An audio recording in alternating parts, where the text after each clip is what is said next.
Hello my dear friends, and welcome back to another Star Wars news update. Today we have a few tidbits for Andor, and then we're going to launch into a discussion about fan perception of the Tony Gilroy show. But first, I couldn't resist, we have some more behind the scenes photos for Star Wars Ahsoka. Ivana Sakno shared some more pictures, and she got to meet the Grogu puppet on the set for Ahsoka Season 1. Shin Hati meeting little Grogu. So adorable. Maybe one day in universe, Shin Hati is going to meet Grogu. You never know.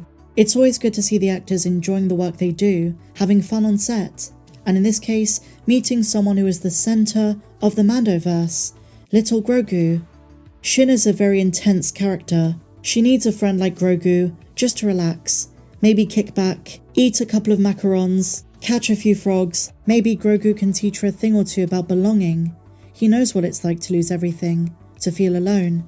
That's where he was before Mando found him on Avala 7.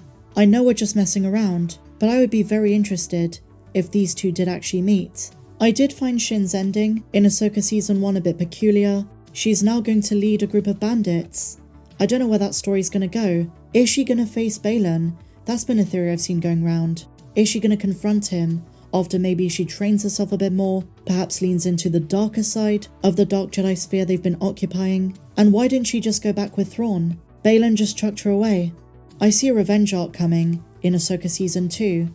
So on to our next subject. Now that the SAG-AFTRA strike is over, Bespin Bulletin, and a huge shout out to them, they do some great work on their website, have been revealing the latest for all of the upcoming shows. In yesterday's video we covered The Mandalorian Season 4, and today we're going to begin with the upcoming second and final season of Star Wars Andor. And the reality may not be what some fans expect. Let's dive into it. Previously, the common belief was that there was a month left to film, but it turns out it was only 2 weeks. This is pretty fantastic news. Filming should resume soon. However, despite the original release date being August of 2024, they now believe this has altered. Because it's not just filming, there are possible reshoots, as well as pickups, on top of principal photography. The series creator, writer and showrunner Tony Gilroy completed the final version of his script just days before the Writers Guild strike.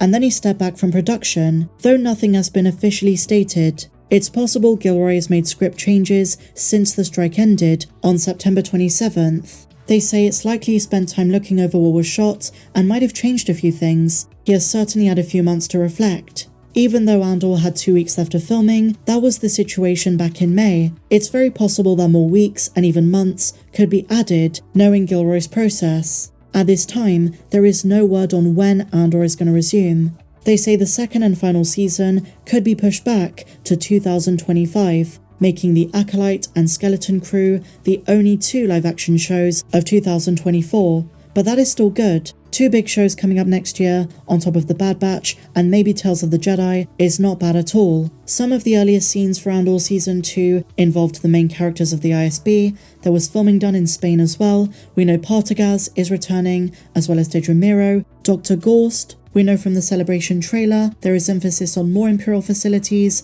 even laboratories, and of course, Cyril Khan.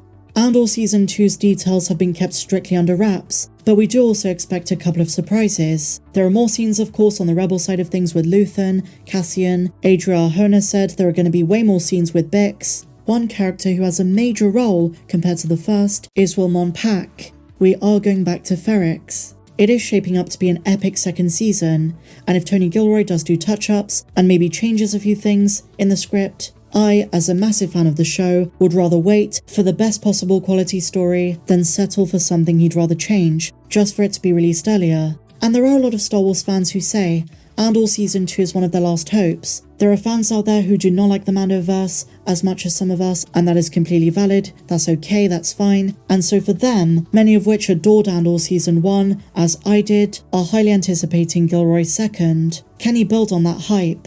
And that brings us on to a very interesting and different kind of Star Wars discussion. I often see this interesting division in the fandom whenever the topic of Andor comes up, because you have fans who really love Andor, such as myself, and we see it for what it is, a very interesting, unique and new flavour of Star Wars, bringing in some spy drama elements and leaving out the Force, and for the most part most fan service. And among those you have fans who say, well, all Star Wars going forward needs to be like this. I generally disagree with this opinion, but it does have its merits. For example, I concur that the level of writing on the Andor series was some of the highest for any of the shows. But to say that every Star Wars should be this dark and mature and omit some of the other elements, I think is going too far. Because sometimes you want Star Wars to just be crazy and wacky and fun. Star Wars is many things. It's got different components that make this franchise great. It is not a monolith, and we shouldn't expect it to be either. But those who say Tony Gilroy should be put in charge of every Star Wars going forward, I think are missing the point. They're not all meant to be the same. Yes, Tony Gilroy is a phenomenally talented writer, and he understands this part of the Star Wars universe, but that's just the thing. He only understands this part of the Star Wars universe. He's made that clear in other interviews. He's even admitted himself he's not a big Star Wars fan. It was Pablo Hidalgo who threw in all the common references that we know from Andor Season 1. So giving him a show based in this time period works really well. And his is a beautiful contribution to Star Wars. Some gritty realism, politically driven, anti-imperial, with some of the best world building and some of the best characters the Disney Star Wars era has given us. But that doesn't mean everything should be like it. It's what makes Andor special. It stands out. And all the time on Twitter or X, I see fans debating and arguing. Some people say that Andor fans are too snobby. Some Andor fans retaliate by saying that the others don't appreciate good writing, and it's just not productive for the fandom. But I have to wonder, how will Andor fans react to rumoured tone changes in the second season? Because Tony Gilroy, following the finale of Season 1, in an interview with Collider even said, Season 2 blends those two worlds, the more familiar, wider Star Wars universe, with the niche, smaller, everyday characters we met in the Andor show. We're approaching the time period of Rogue One, so that means of course familiar characters on both Rebel and Imperial side of things. And you never know, we may even get Darth Vader or Palpatine, even if it's briefly. In the Rebellion we might see Mon Mothma communicating with Bail Organa. Andor might start to blend with the pre-A New Hope world in a wider way, not just focusing on smaller planets like Ferrix, Molana 1. How will fans who liked the more subtle, underdog themes of the first season react to such a change? As they're tying it to Rogue One, are fans who didn't like what Andor did and prefer the Force, bigger characters, a wider galactic conflict, are they going to start to get on board with Andor Season 2? We see this across various shows. The way that nostalgia comes into the mix. Has Andor Season 1 been positioned in a way in the minds of fans that no matter what Season 2 does, even if it improves on some aspects, even if it's better than the first season or on par with it, that for whatever reason fans will say it can't be topped? There's a trend in the Star Wars fandom where this happens. We deify very good projects, and anything that is derivative of it is never held in the same esteem, even if it's got its own merits. And in the same way Mando Season 2 gave us tons of fan service with characters, connections, I think Andor Season 2 is going to do the same.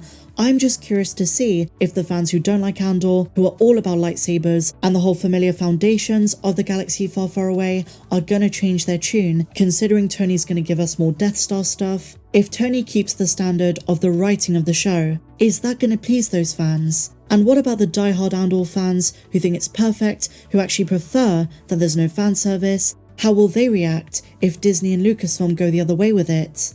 I think at this stage we can reason and maybe speculate in our heads how this will turn out, but the truth is we don't know until we see what Season 2 gives us.